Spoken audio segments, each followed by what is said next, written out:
오늘은 그 하나님 나라의 선교에 대해서 우리 함께 좀 생각해 보기를 원합니다.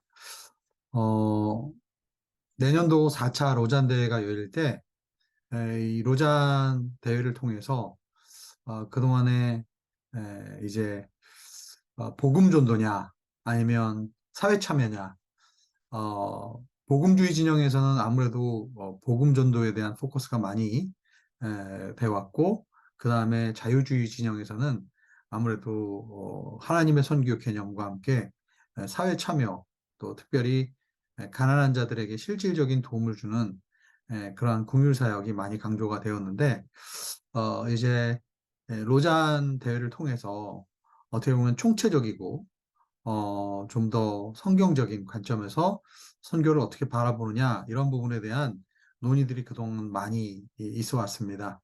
그래서 오늘 이 시간에는 다시 한번 하나님 나라의 선교에 대해서 우리 함께 나눠보면서 결국은 우리 하나님 나라의 선교에 대해서 우리가 어떻게 실제로 우리 양재 이천 선교 사역에 또 이 하나님 나라의 선교의 개념이 적용될 수 있을 것인가에 대한 부분을 여러분과 함께 좀 생각해 보기를 원합니다. 첫 번째로 선교에 대한 정의를 한번 우리가 생각해 보면 좋겠습니다. 제가 2002년도에 Y 미션을 김사멜 목사님이랑 처음 시작할 때 김사멜 목사님이 이 Y 미션이라는 과정을 영어를 Y 미션즈라고 표기하도록 했었던 기억이 있습니다. 그래서 제가 그때는 미션즈랑 미션이랑 차이점을 잘 몰랐어요. 근데 나중에 보니까 이 미션즈는 결국은 여러 선교의 사역들이 있기 때문에 이 사역들을 미션즈라고 하더라고요. 그래서 우리가 일반적으로 미션즈라고 하면 결국은 타문화권에서 복음을 전하는 그러한 여러 가지 사역들을 우리가 의미합니다. 그래서 제가 저도 오늘 이렇게 와서 처음으로 선교에 대해서 접할 때 선교와 전도의 구분을 뒀습니다. 그래서 이 선교라는 것은 타문화권에서 외국에서 복음을 전하는 것이 선교고, 그 다음에 국내에서 복음을 전하는 것이 이제 전도다. 네. 근데 요즘 우리 교회에서 보면은 이천 선교는 해외 선교고, 그 다음에 사회 선교는 뭐 국내 선교다. 뭐 이런 이야기들을 하게 되는데요. 어떻게 보면 우리가 선교에 대한 개념을 얘기할 때 어, 타문화권에서 복음을 전하는 것이 선교다라는 그런 주제가 우리에게 예전부터 많이 인식이 되어 있었던 것 같습니다. 그런데 이제 그 시간이 지나면서 저희가 선교에 대해서, 특별히 선교가 무엇인가에 대해서 계속 고민하면서 우리가 생각해 볼 때, 성경에서는 사실은 선교라는 단어가 직접 나오지는 않습니다. 네. 삼위일체가 성경에 삼위일체라는 단어가 나오지 않아요. 트리니티라는 단어가 없습니다.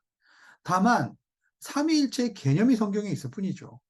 그러면 선교라는 단어가 성경에 직접 나오진 않지만 가장 성경에서 나오는 이 미시오, 라틴어 미시오라는 개념과 헬라어랑 가장 가까운 단어는 무엇인가?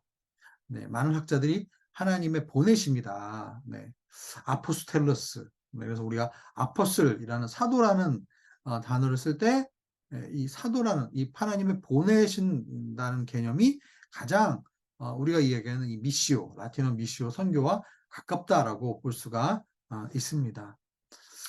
자, 그래서 우리가 Y 미션의 책을 보면 이 제가 왜 자꾸 Y 미션을 얘기하냐면 결국은 우리 Y 미션이 우리 오누리 교회 가장 선교의 기초 과목이잖아요. 그래서 Y 미션 이 마지막 7과의 결론을 보면은 그러니까 Y 미션 1과는 한철호 선교사님의 하나님의 영광에 대한 강의로 시작을 합니다. 그러니까 선교의 동기는 무엇이냐, 선교란 무엇이냐 이것을 가지고 이제 Y 미션을 시작을 하는데 맨 마지막에 그러면 이 Y 미션, 즉 선교적 영성, 선교적 삶을 어떻게 살아야 되는가?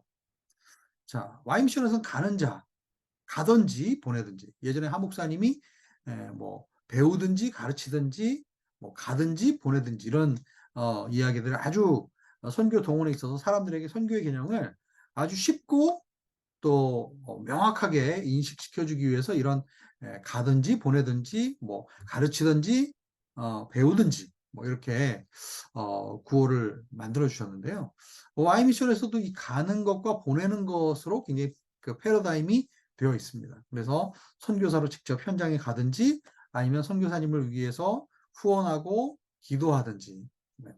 근데 이제 Y 미션에서는 이제 거기에다가 추가적으로 다른 사람들이 선교지에 나갈 수 있도록 국내에서 선교 동원하는, 그래서 뭐 Y 무슬림이나 Y 미션이나 아니면 각종 선교 동원 프로그램이나 기도 모임에 참여하는, 어떻게 보면 우리 양재 이천에서 하고 있는 그런 동원 사역이 굉장히 거기에 해당이 될 수 있겠죠.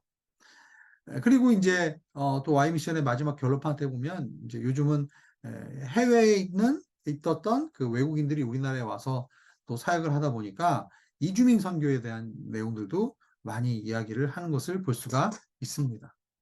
그러나 어쨌든 이것이 국내에서든 국외든지 하여간에 가는 자와 보내는 자의 패러다임은 아직 깨지지 않았어요. 네.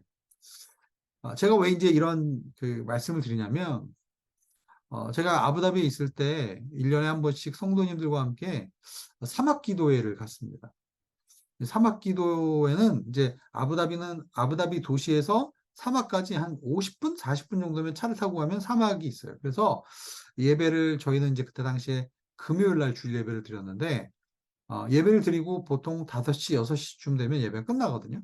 그러면 차를 타고 사막에 가면 6시 반, 뭐 7시 가까이 됩니다. 그러면 이제 뉘엿뉘엿 해가 지기 시작하고 모닥불을 피워놓고 사막에서 이제 모래 그 둔덕에서 함께 성도들이랑 기도를 하는 아주 정말 다른 데서는 꿈도 꿀 수 없는 그런 아부다비 오누리교회만의 어떤 그런 기도 모임이 있는데, 기도 모임을 마치고 이제 성도들이랑 모닥불을 피워놓고 3, 4, 5 이제 모여서 같이 대화를 나누는데, 교회 나온 지 얼마 안 되는 어떤 새신자 성도가 이렇게 물어봤어요, 저한테. 목사님, 우리 기독교의 목적이 천국에 가는 것이라면, 어, 결국은 우리 성도들이 최대한 신학교에 많이 가서 복음 전도에 대해서 훈련을 많이 받고, 뭐 신학교도 가든 뭐 전도 폭발에 가든 어쨌든 풀타임으로 복음 전하는 사람들의 수가 많아져서 될 수 있으면 많은 사람을 구원하는 게 좋지 않을까요?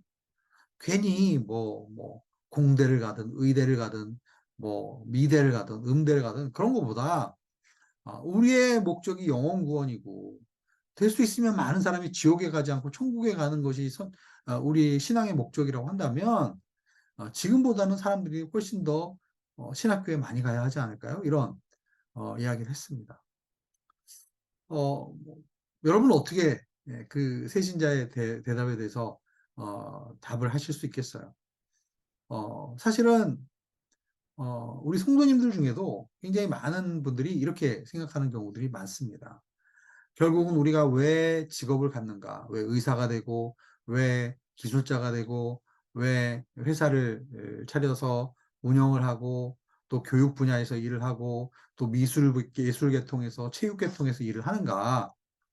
결국은, 물론 그 일을 통해서도 하나님께 영광을 돌릴 수 있지만은, 결국은 우리가 돈을 벌고, 또 그 전도하는 선교사님들과 목회자들을 우리가 후원하고, 그들을 돕는 역할을 하는 것이 아닌가. 이러한 생각을, 개념을 갖고 일상의 삶에서의 직업에 대한 그러한 개념을 생각하는 그런 분들이 있었습니다. 예전에 제가 OPMS 1기, 2기, 3기까지 섬겼었는데 OPMS에서 보면은 우리나라에서 정말 우리가 이름만 대면 알만한 굉장히 유명한 요식업 기업 사장님이 당시에 오늘교회 집사님이셨어요. 지금은 이제 다른 교회로 가셨는데 그 기업 사장님이 강의를 오셨어요. 그분은 굉장히 요식업계에 굉장히 어떻게 보면 마이더스의 손 같은 분인데, 이 요식업계에서 본인이 이제 식당을 창업하고 메뉴를 만들고 이런 이 사업 쪽에서는 굉장히 귀재셨죠. 그래서 선교사님들이 만약에 해외에 나가서 식당을 이제 운영하고 또 메뉴를 구성하고 어떻게 보면 비즈니스를 할 때는 자기한테 6개월만 보내달라. 그럼 자기 식당에서 그분들을 훈련시켜서 선교지로 보내겠다. 뭐 이렇게 저희랑 협업에 대한 이야기도 좀 했었고, 하여간 여러 가지 그분들이 그분의 어떤 흥미로운 그런 이야기들이 있었는데요. 결국은 그 사장님의 주장은 뭐냐면 나는 주일날에도 장사를 하겠다. 그리고 내가 프랜차이즈점으로 운영하는 식당에서는 술도 팔겠다. 왜냐하면 내가 그렇게 해서 수익을 증대해서 많이 돈을 벌어서 결국은 그 많은 돈으로 결국은 수익을 많이 창출해서 최대한 해외 선교사님들과 또 미자립 교회 이런 교회들을 많이 도우면 되는 거 아니겠느냐, 이러한 이야기들을 했었습니다. 어떻게 보면은 굉장히 제가 왜 이런 얘기를 드리냐면 굉장히 어떻게 보면 우리가 우리 삶의 현장에서 일하는 모든 이 활동들은 굉장히 세속적인 것이고 성스럽지 못한 것입니다. 교회에서 이루어지는 활동들이나 사역들은 굉장히 성스럽고 거룩한 그런 개념이 우리 가운데 막연히 있기 때문에 선교에 대해서도 얘기할 때 가든지 보내든지 뭐 이런 개념을 할 때는 항상 이제 가는 사람들은 소수고 그리고 그 가는 사람들을 지원하는 사람들이 다수다. 뭐 이런 어떻게 보면 좀 이분법 같은 그런 생각들이 우리에게 있지 않는가 이런 생각을 한번 해봐서 말씀을 드린 거예요. 자, 그렇지만 이 하나님 나라의 선교에 대해서 한번 우리가 생각을 해보기를 원합니다. 예수님께서 이 땅에 오셔서 회개하고 복음을 믿어라. 하나님의 나라가 가까이 왔다. The kingdom of God is at hand. 네. 하나님의 나라가 마치 주먹을 가지고 누구를 때릴 때 누구 코앞에 온 것처럼 하나님의 나라가 정말 내 앞에 가까이 왔다. 만질 수 있고 느낄 수 있고 볼 수 있게 하나님 나라가 가까이 왔기 때문에 우리가 해야 되는 것은 그 하나님 나라에 대해서 우리가 회개하고 그리고 그 하나님 나라의 왕이신 예수님이 선포하는 그 복음을 믿어야 한다라고 이야기를 하신 거예요. 누가복음 4장에 보면 예수님께서 처음에 공생의 사역을 시작하면서 회당에 가서 이사야 61장 말씀을 펴서 읽으시면서 주 여호와의 신이 내게 임하셨으니 주께서 내게 기름을 부으셔서 가난한 사람들에게 복음을 전파하게 하셨다. 포로된 자에게 자유를, 눈먼 자에게 보게 함을, 억눌린 자에게 해방을 선포하기 위해서 오셨다라고 말씀하셨습니다. 하나님 나라가 실제로 이 땅 가운데 뚫고 들어온 것이죠. 하나님의 통치와 하나님의 역사하심이 예수 그리스도를 통해서 이제 실제로 이 땅 가운데 왔다라는 것을 예수님께서 선포하셨습니다. 로마서 14장 17절에 보면 하나님의 나라는 먹고 마시는 것이 아니라 성령 안에서 의와 평강과 기쁨이다. 즉 하나님의 나라는 성령 안에서 지금 우리가 살고 있는 이곳에서 경험되어 줄 수 있는 그러한 의와 평강과 희락이다. 마태복음 12장 28절에 그 바리새인들이 마태복음 12장에 보면 예수님이 바알세불 즉 귀신의 왕을 귀신의 대장을 힘입어서 귀신 부하들을 쫓아냈다. 그렇게 얘기했더니 예수님께서 어떻게 집안끼리 싸우면 그 집안이 보존이 되겠는가? 내가 성령을 힘입어 악한 세력을 악한 귀신을 쫓아내는 것이면 하나님의 나라가 이미 너에게 임하였느니라 라고 말씀을 하셨습니다. 즉 하나님 나라의 그 역사심에 대해서 하나님 나라의 통치에 대해서 이야기를 해주신 것이죠. 즉 예수 그리스도께서 이 땅에 오셔서 하신 것은 무엇인가? 이 땅 가운데 하나님의 나라가 임하도록 하셨습니다. 하나님의 통치가 이 땅 가운데 오실 수 있는 이유는 그분이 약속된 구약에서부터 약속된 메시아이며 왕이셨기 때문이죠. 예수님의 공생의 사역 가운데 그분은 말로 선포하셨고 복음을 선포하셨고 그리고 오병이어의 기적을 비롯해서 사람들에게 실제적인 그들의 필요를 채워주시는 그 행동을 통해서 하나님의 나라를 보여주셨고 그 다음에 수많은 기적을 통해서 이 땅에 하나님의 나라를 선포하시고 또한 하나님의 나라를 직접 보여주시고 또한 하나님의 나라를 경험하게 하셨습니다.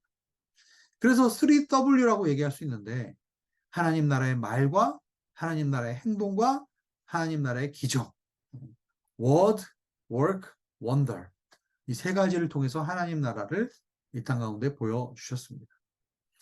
요한복음 3장에 보면 니고데모가 예수님께 밤에 늦게 찾아와서 예수님이 기적을 행하시고 예수님이 사람들의 병을 고쳐주시면서 굉장히 그가 신기하게 봤던 것 같아요.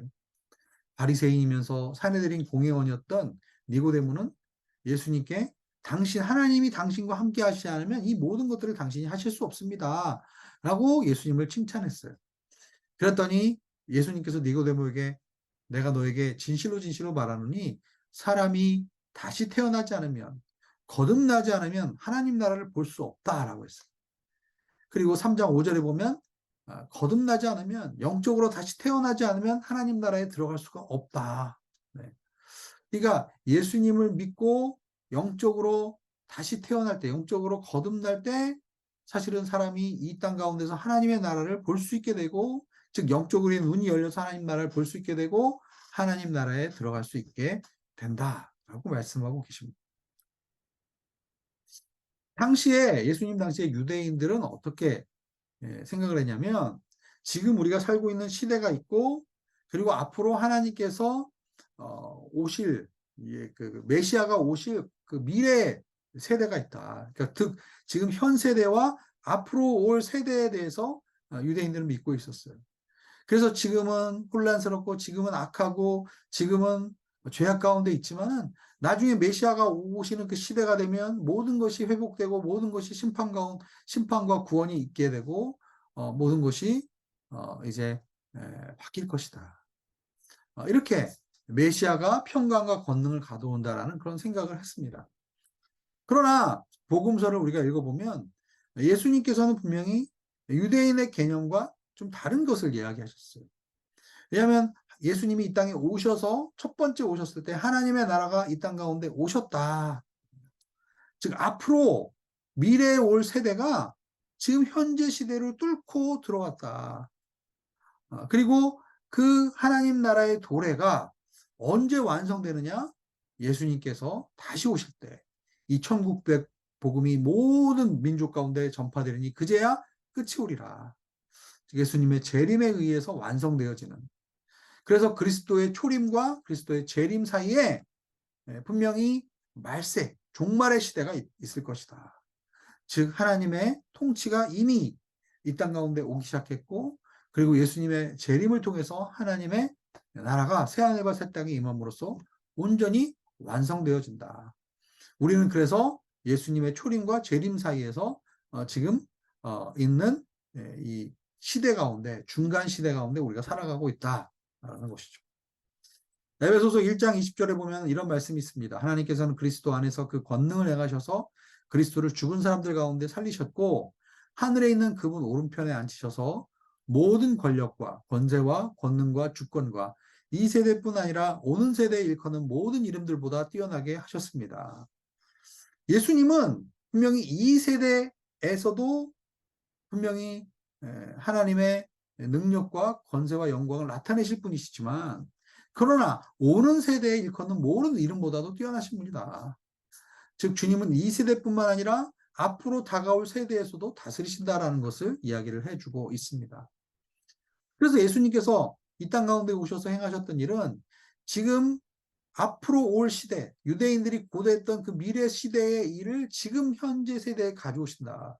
즉 하나님의 나라가 이 땅에 임하도록 하신 것이다. 예수님께서 재림하시면 앞으로 올 세대가 이제 완전히 완성되는 것이 됩니다. 그래서 예수님의 첫 번째 오심과 재림 사이에는 어떤 일이 있는가? 옛날 지금 세대와 현 세대와 앞으로 다가올 이 미래 세대가 겹치는 일이 일어나게 됩니다. 자, 그렇다면 어떻게 종말의 마지막 때의 일을 지금 이 시대에 주님께서 행하실 수 있는가? 마태복음 5장 14절에 보면 산 위의 마을이 나옵니다. 예수 그리스도를 믿는 자들이 산 위의 마을이다. 즉 우리 믿는 자들의 공동체가 대안적인 도시가 될 수 있다라고 이야기합니다. 하늘의 영광이 비추는 생명력 있는 도시가 될 수 있다.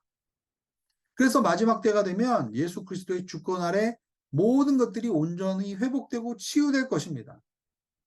그런데 현재의 지금 그리스도인의 공동체는 미래에 회복하실 그리스도의 나라를 부분적으로 보여주는 모델과 같은 역할을 한다.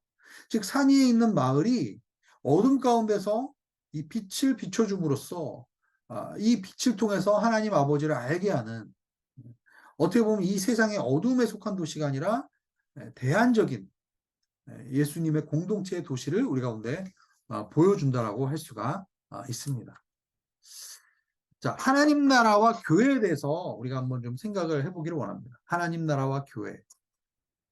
여러분, 우리가 기독교 사회라고 이야기도 번역을 하고요. 뭐라고 번역을 해야 될까요? 크리스덤이라는 그런 개념이 있습니다. 네. Christ plus Kingdom. 네, 이런 개념인데요. 즉 영국과 미국 사회를 우리가 보통 크리스댐이라는 사회로 봅니다. 무슨 얘기냐? 초대교회사를 보면은 초대교회가 처음에 운동체로서 하나님 나라의 공동체로서 시작이 되었지만 콘스탄틴 황제에 의해서 국교가 로마의 국교가 되면서 이 교회와 세상 권력이 결합이 되면서 어떻게 보면 이 교황이 이끄는 이 로마 카톨릭 교회가 세상의 세속 국가보다도 훨씬 더 힘이 강화되고 또한 세상을 다스리는 파워를 가지게 됐습니다. 교회가 세상의 문화와 제도와 정치와 이런 것들을 다 끌어안게 되었습니다. 그래서 크리스천적인 사고방식은 뭐냐? 기독교가 세상 권력을 지배하게 되고 그래서 세상의 모든 것들을 장악하게 되면서 어떻게 보면 세상의 사람들이 교회로 오는 것이 하나님 나라에 오는 거라고 생각을 한 거예요. 즉 교회와 하나님의 나라가 동일하게 여겨지게 되었습니다. 그런데 이 세속적인 세상 국가와 하나님 나라를 동일하게 여기면서 어떻게 보면 로마 카톨릭 교회가 중세로 갔던 이유는 결국은 교회가 타락을 하게 되고 그리고 결국은 나중에 십자군 원정을 통해서 교회를 즉 십자군의 이름으로 로마 교황의 이름으로 무슬림 땅에 가서 이 세상 국가가 사용하고 있는 권력과 힘을 가지고 이 선교지에 가서 정복 전쟁을 한다면 그것이 바로 하나님의 나라의 확장이라고 본 것입니다. 그래서 이러한 생각을 우리가 기독교 사회적인 생각, 뭐 크리스천덤적인 생각이다라고 얘기를 하는 겁니다. 그런데 이 크리스천덤적인 이 기독교 사회적인 생각이 사실은 우리 요즘에 한국 기독교 안에서도 굉장히 좀 많이 영향을 미치고 있다라는 생각을 하게 돼요. 왜냐하면 세상은 어떻게 보면 하나님과 또 우리 교회와 분리가 되어 있고 그리고 오직 하나님은 교회 안에서만 일하고 역사하신다라는 그런 생각을 갖는 거예요.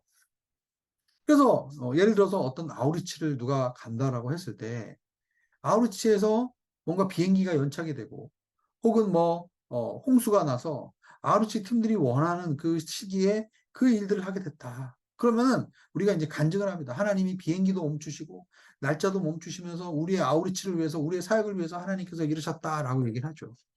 물론 우리 입장에서 보면 그게 하나님의 역사하시고 일하심이 될 수 있지만은 그러나 우리는 절대로 그 비행기 연착으로 인해서 아니면 홍수로 인해서 그 세상 가운데 어려워하는 사람들에 대한 생각은 전혀 하지 못하고 그냥 어떻게 보면 하나님이 응답하셨다라는 개념만 생각을 하는 경우들이 있습니다.